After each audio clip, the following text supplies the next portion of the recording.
All right. So I know it's been a hot minute since we've had our last podcast. I think the WoW community as a whole, we've kind of taken a step back, waiting for literally anything to happen. And pre-patch is right around the corner. Thank God. I think in today's episode for the Risen from Chaos podcast, I just want to go over Dragonflight changes, borrow power, and scare areas, and then I have a few questions at the end that I'll ask as well too. But if you guys want to go ahead and introduce yourselves, go ahead. I'm Dylan. Nice to meet y'all. Hi, I'm Tamara Goo for Chris. Hello, I'm Jonesy. Hi, I'm Ramalam or Rummy. I'm Daryl. And I'm Jay, your host. All right. So, just got done watching like a long video that kind of broke down a few of the things that are being brought into Dragonflight, and I'm really excited. We're basically not going to need like any add-ons whatsoever, unless like weak auras, for Among Us or something. But anyways, so the change that we have right now is a unified bag. So you will no longer need a bag add-on. It's going to consolidate the whole entire bag space into one, which is awesome. On top of that, we're going to get an extra bag slot for a reagent bag. Oh, On top of that, stack sizes for reagents for professions are increased to 1,000. You heard that. 1,000. That is insane. Um, there's a bag widget, so it's just going to be a single bag icon now that you can move around the screen. And I know we've all seen the new bar UI type deal, especially those who have played Final Fantasy. It's very similar to that system. You can make the icons as big as you like, as small as you like. We are getting 2 new action bars, so we're gonna have 8 action bars now. Um, I am like thoroughly impressed. Like this is exactly what I wanted for WoW. Now I pray that the lore is somewhat feasible, that PvP has some sort of balance, or maybe just like Blizzard can just let us know they're at least like looking at it, like some attention. mhm. Um, Mm-hmm. don't really have to worry about raids. Like historically, I feel like mechanics for World of Warcraft's raids are like their selling point. They're always intuitive and creative. And every game that I've played that has a rating system, WoW outmatches them 10 times to 1. Um, but yeah, I mean that's already off to a good start. There's going to be an interaction key. So you basically you can run up to something and you press this whatever hot button key you choose, and it automatically interacts with like a quest giver, opening a chest, mining a node. So the game's already feeling like it's going to be 100 times more streamlined, which is like makes me feel like I'm playing this like ancient like 1990s like World of Warcraft beta, and then they just hand me this Dragonflight, and I'm like, wow, this is nice. Um, and along with the interaction key, you have the auto target combat system. You basically by looking around, it will automatically target whatever it is you're looking at. There's a lot, so I'm trying to like speed through them as quickly as I can. Um, you got the hold to cast button, so you no longer have to spam keys if you're like a mage or a warlock or like a hunter even. You just hold the key down and it'll automatically just keep casting it. Uh, Another cool little thing is in the settings now, there's going to be a search function. So you don't have to find out where you're looking. You can just type it in the search key and it'll bring it up. Thought that was pretty nifty. Mhm.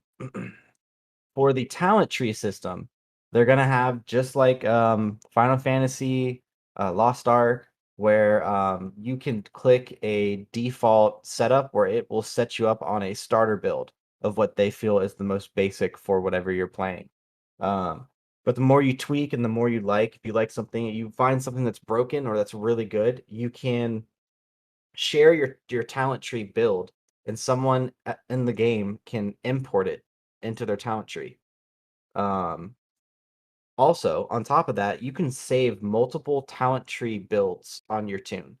Um, to add even further onto that, you can now change your talents wherever you want. You don't have to be in a rested area. About time. I know. Like, it just keeps getting better and better. World quests have been designed to be quicker. They are built more on the BFA system instead of Shadowlands. They listened to the players, and players said Shadowlands sucks. Everything about it is awful, and they're like, okay, we'll go one expansion back. How about that? And they're like, that's fine. Mhm.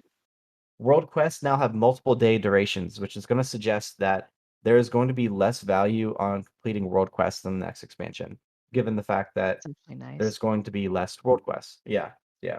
Thought that was nice. For the dragon riding, pretty much anything you unlock, like the glyphs, the cosmetic functions, it's going to be account wide. So if you get like a rare cosmetic on one tune, it's for all your tunes. I thought that That's was nifty. Another cool thing. So I guess because dragon riding is so variable and it's such a new system that if you want to follow someone that is using dragon riding, your character will transform into a dragon whelp and will follow that character while they're dragon riding. Oh, Yeah, I thought that was pretty cool as well. I didn't know about that. Yeah, that's pretty cool. And then we all know about the loot system. Need, greed, and pass are coming back. And there will be no trading restrictions. Thank God. It was the worst thing in the game. Don't know who put that in there. That Hmm. was awful. Like, there's more incentive now for Keystone Hero because now the item levels are going to scale to plus 20. So you actually will get rewarded for completing plus 20s. That was So kind of cool. yeah, I'm not gonna drop any names, but this means that my wife and I are doing Keystone Hero. I'm excited for the class combinations. Be a The torn. oh yeah, the Torn Rogue. Mm-hmm. Well, clear clad Yeah, and stuff. the priest, rogue, and mage being available to everyone. Yeah. Yeah. I actually just had to go through the other day and clean out my characters because I'm closing in on account max and Mm. I deleted 2. So I'm making progress, but I I broke it down because I was like, okay, so like I have 5 demon hunters. Why do I need 5 demon hunters? I'll do fine with just 4. So I'm very sentimental with my characters. So I sold everything off and sold it to a tune on the server that I'm keeping. And then I wrote a long letter saying like, I will always remember you. You were a good character. Like I literally did this. Like that's how much I'm attached to this game. I love it. I love it. You have a And- problem. And then I was on the flip side going through today going, oh, I don't remember ever making you. Delete. hmm Polar opposites. I'm My in pro- between. Oh yeah. Yeah, because I have some like I don't know you, but I like you, so I'm gonna keep you. Now I have some like I've had you for too long. Time to go. Yeah. I have like 3 or 4 that are like random tunes that Daryl and I made. Like I have a tune on Moonguard for one. Um which is not for that reason, but we were just leveling to have fun on there. No, it's for that reason. We know. We know. I might do like race change or something because like there's like the allied races and I realized that like I'm so used to playing with the original WoW races that I don't really have that many allied races and like if I'm gonna have max account characters I gotta have some allied races in there. So I either gotta WoW's gotta increase the character cap or I gotta start doing some race changes. That would be kind of cool to have like as many characters as you want, because you Yeah. can't play them all like at the No. same time. I just like having options. And plus when I did mount farming, I would get whatever mount I was going after in like a day because I had so many chances to get the mount. It would take my whole entire day like, logging onto the character and flying to the dungeon, but we don't talk about that. Nope. No one's talking about. Yep. That's the other thing. Have they ever changed where isn't it if you log out while you're in the raid or the dungeon and you log back in, it'll take you to wherever your Hearthstone's set at? I think so. Yeah. That's so dumb. I wish they would change that. Like just take us to the exit of the dungeon. Yep. I gotta run all the way out. I'm pretty sure you can like sit outside of it, but you have to run all the way out. Yeah, Pain in the ass. yeah, and some like ICC and stuff like that. It's a pain. Yeah, it's like. Although I mean, the teleport is kind of nice though. Yeah, that's true. Yeah, that reminds me too that they are keeping the Keystone Hero portal system too for Dragonflight. Good, So good. I've never got it, but I heard it is same. handy and nice. I thought it was awful though, because isn't it like a 12-hour cooldown? Like you can only that use would, the portal once. that would suck. I don't know. I thought that's what Ethan was saying. I don't know. I need to talk to him about that and figure that out because otherwise I'm not really gonna care to get the Keystone Hero. But What about what was that? quick question? Have you guys heard anything about the cost of in-game services like realm changes, faction changes? Any of that changing at all? Like the cost of it? Well, the cost and the overall setup. I haven't seen anything. I have been watching like every day for like Black Friday deals, but I think they're just gonna do it on the pets and which is kind of lame. But I went ahead and bought Dragonflight Basic Edition so that if it does go on sale on Black Friday, I'm getting the Epic for the low. Yeah. But I don't So know. Huh? the portals every like 8 hours, but it resets when you complete a Mythic Plus dungeon. Oh, okay. That makes sense then. That's not that bad then. All right, we're back on. We're getting Keystone Hero. Yep. The other No. big thing, yeah, yes, we are. All right, that's the other big. I know, babe, you're gonna like this, given how much we try to raid Stormwind, ended up dying. Res Sickness is now gonna be for 1 minute, but the drawback to that 1 minute, you're gonna be basically like someone breathes your way and you fall over. That's fine. Do you know how many times I've gotten like stuck in this game and like I have to like go and like manually res? It's ridiculous. Or like where we go to Stormwind and we die immediately, and it takes us to Eastvale logging camp. Oh We god, just eat the literally. res. You just Oh have to yeah. walk back for like 5 minutes. Oh yeah. No longer. We can just res sickness and just keep attacking. And like when we say Great. raid Stormwind, I usually go for the lower levels. I'm that guy because I got to get in and get out. Yeah. Might as Um, well. They can't do much anyways.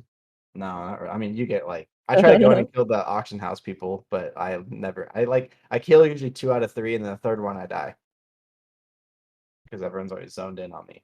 Yep. The other thing, the last little tidbit, there's a lot of other features, but these are like all of these were the ones that I was like, okay, this is speaking my language. I like this. And the last one is I'm sure you've seen this going around is you can now see when the boats come in, like the boats in I believe the Zeppelins too. They're gonna have a little timer over the NPC that tells you like how close it is to the boat getting here. Oh, that's nice. Yeah, Right. yeah. I think this whole entire expansion is just like an improvement of like game of life, which is nice. I will take that. It's just now that we know that we're getting this, my next thing is the actual game itself in terms of what classes, like, is it balanced, which class is gonna be overpowered. Any expansion we're gonna have what's meta and what sucks, which is usually gonna be feral, but we'll see.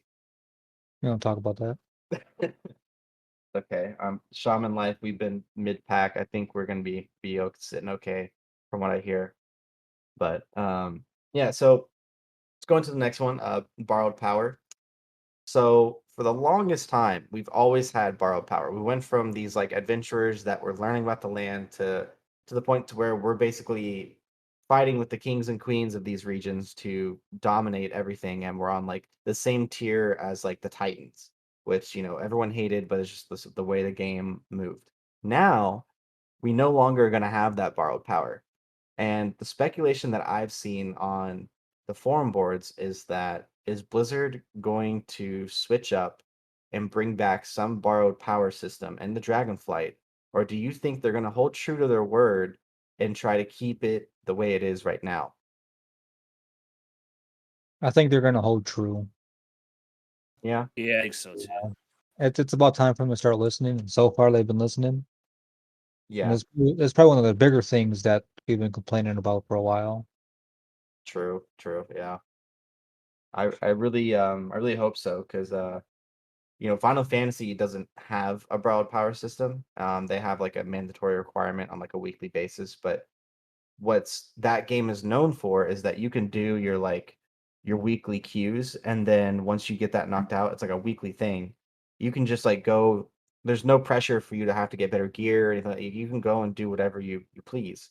Mhm. And I think with removing borrowed power is pushing World of Warcraft in that direction. Like I think Dragonflight is going to give Final Fantasy a run for its money. We've always had the upper edge on the fact that we're just World of Warcraft. We have the name, the logo, we've been here, um, but Shadowlands, we took a huge hit. A lot of people moved over to Final Fantasy, but I think this expansion is going to give a lot of MMOs a run for their money. And it's gonna make Classic look like shit too. I mean, yeah, I feel like Classic already love Classic for nostalgia reasons, but I feel like Classic already does. Like, Yeah. I can fly wherever I want, and in Classic, it's like I have to run. No, Yeah. thank you. Mhm. It's like, well, shit. Yeah, we'll feed into our next tidbit, the scary areas. So the first one I want to go over uh, is in the Undercity.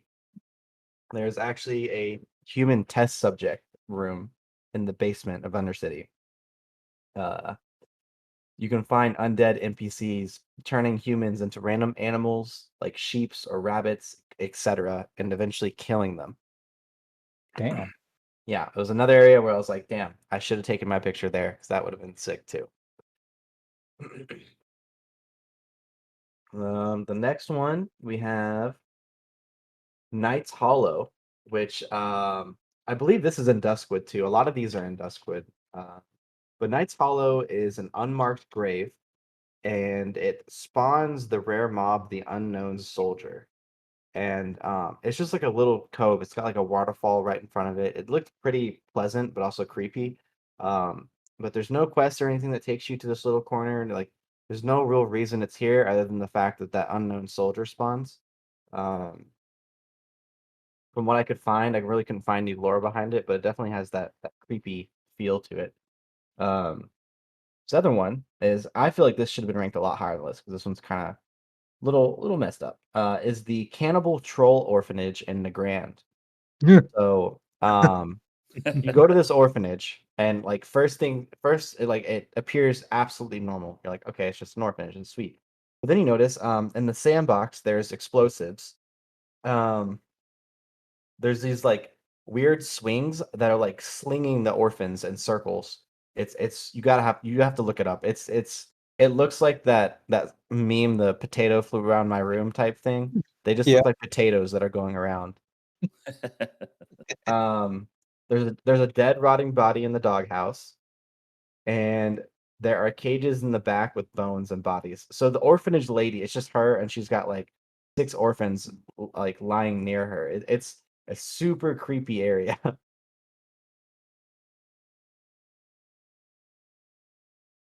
I'm probably gonna have to give that one a visit. There's one place. I keep forgetting about like Drustville or Drustville, whatever, in Wakehurst Manor. Oh yeah, That's all like spooky witch stuff.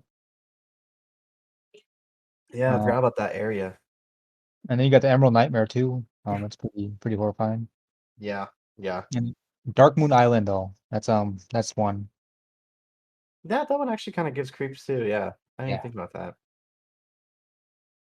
Tarzan's also like pretty fucked up. Yeah, this list, the guy made a comment. He was like, "I'm gonna put Karajan Crypts on here." He's like, "I Oh, don't necessarily find it creepy, but he's like, I know if I don't put it on this list, people are gonna yell at me for why I didn't put it on there." Like the idea of it is creepy. Like when you go in there, you're like, this isn't creepy, but like if you look at the lore, it's like, yeah, kind of creepy. Yeah, if you go in the water, there's human bodies that are suspended on chains. So I was like, I mean, that's if Mhm. you don't find that creepy, then like, what's wrong with you? yeah. No, just Even a like little. in the tower is creepy. Yeah. Like Oh yeah. all those people in there are just dead people that just continue on. living in there. Just chilling. It's like the Haunted Mansion ride at Disney. Yeah. So they have the Agaman Mills family crypts, which I also think is in Duskwood. This one has like it's a pretty creepy lore, but I kind of looked into it. It's nothing too crazy. Basically, a family that's turned on itself type thing. But it's another, semi creepy place with a pretty solid history behind it. Then the Dawning Woods catacombs. That was the lab that I was telling you guys about beforehand, before we started the podcast, was Ravenhill and Duskwood. If you go to the catacombs and you go all the way down, it looks like a part of the catacomb wall like breaks off, so you just see dirt.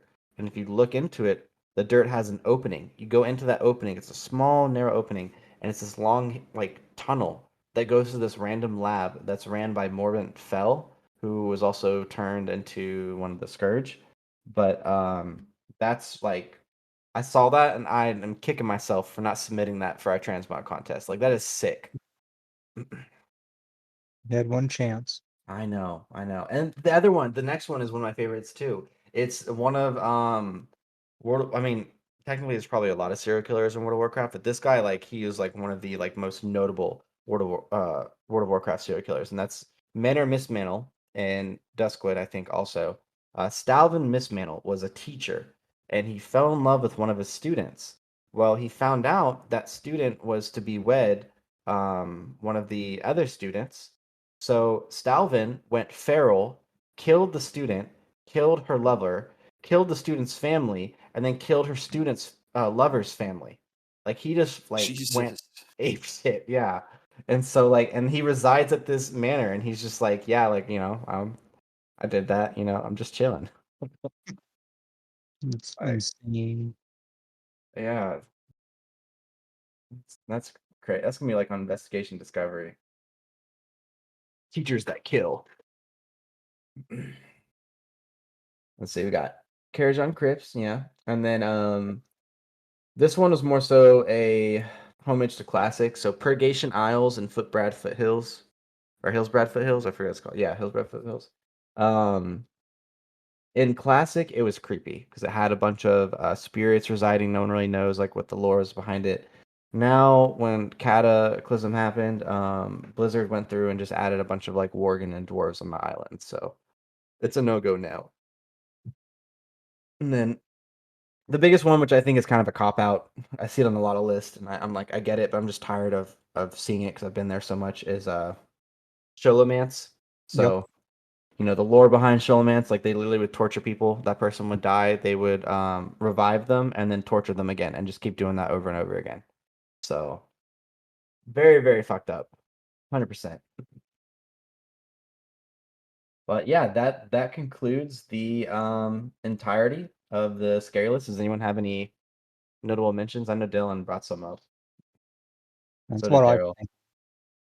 Yeah, I'm sure there's more too. Now, there was one quest, I don't know, was it Shadowlands? So you had to jump into the water in a deep part of the ocean. You couldn't see shit unless you popped. Oh yeah, Vajir and what's it called? Like the deep part of the water or something. Yeah, that Like was if kind you of spooky. yeah, if you have like fear of like darkness and like water and stuff, yeah, that definitely.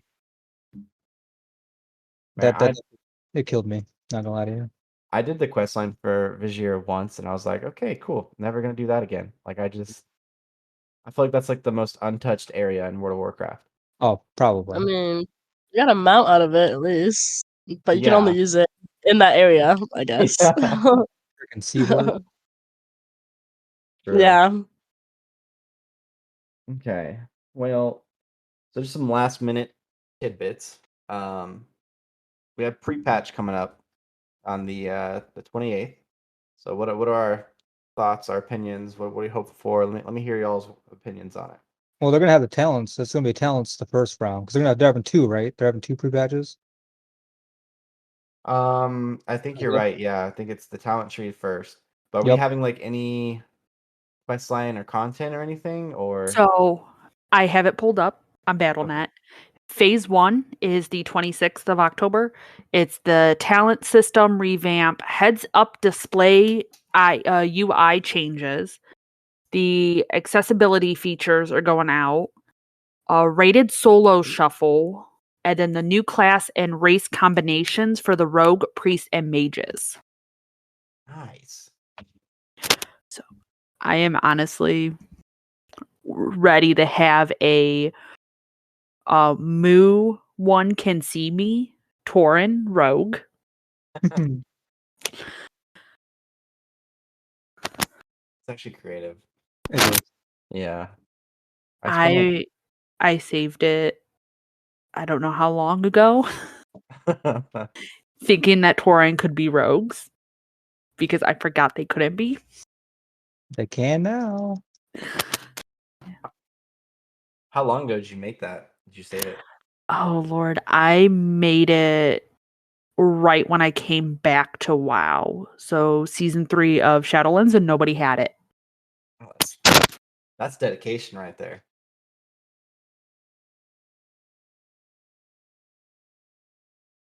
Do we have any thoughts on what the newest meta of Dragonflight's going to be? Boomkins. Yeah, that's what I'm seeing a lot of. Yeah. Feel from what I've heard from people playing beta is it's going to be the boomkins and it's going to be the shamans. Pumpkins, yeah, I've seen Oh that. yeah. Our But time to shine.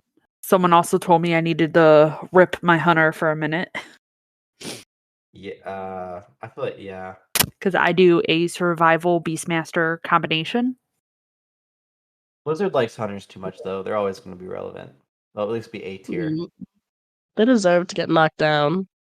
The They're not- survival, I agree. Survival does.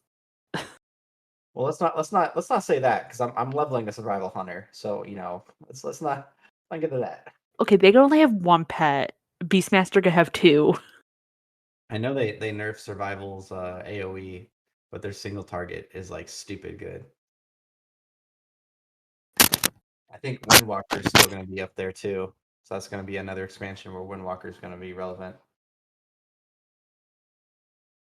It'd be kind of nice.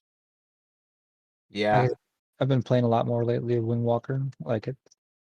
I've been playing Brewmaster because I personally think for tanking wise, I think Brewmaster is going to be one of the top tier tanks. I think Blood DK is still going to be pretty high up there. I'm not so sold on Guardian Druid. I love Guardian Druid, but I just don't think it's quite there yet. And then Prop Paladin's probably always going to be relevant because it's like Blizzard's golden boy. So Yeah, it's true. Then Ethan plays it, so yeah. Ethan's has them on text message like do this, make these changes. yeah. It's like I'll give you money, Give you WoW tokens. right? But I guess for a lasting viewpoint, what all do you guys want out of Dragonflight? Like what anything, like out of any aspect of the game, what do y'all want from it? Bring Pharaoh back. Okay. That's fair. Bring my That's not gonna gladiator build happen. back. I want my gladiator build. That's the last time I tanked is right before they took it away. I wish they would give Warlock's Metamorphosis back. Oh, that'd be kind of dope, actually. Yes, I was been talking about that with my buddy too. Yeah, I missed that one. But well, hopefully we will get these changes in Dragonflight. I know we'll probably start firing up the podcast a little bit more. I know I'm trying to start recruiting slightly into leading up to Dragonflight to get more people in the guild. And that's another thing too is the health of guilds across WoW. We'll see how that fares too. But does anyone have any lasting tidbits before we close it out? The talent trees are gonna suck. Like initially, yeah, and also like trying to figure out, like I just feel like Icy Veins is not going to be able to find the best system, and then like I'm actually gonna have to like break down and understand like how each thing like it's gonna act like it's gonna be hard. I'm gonna spend like an hour or so breaking it down.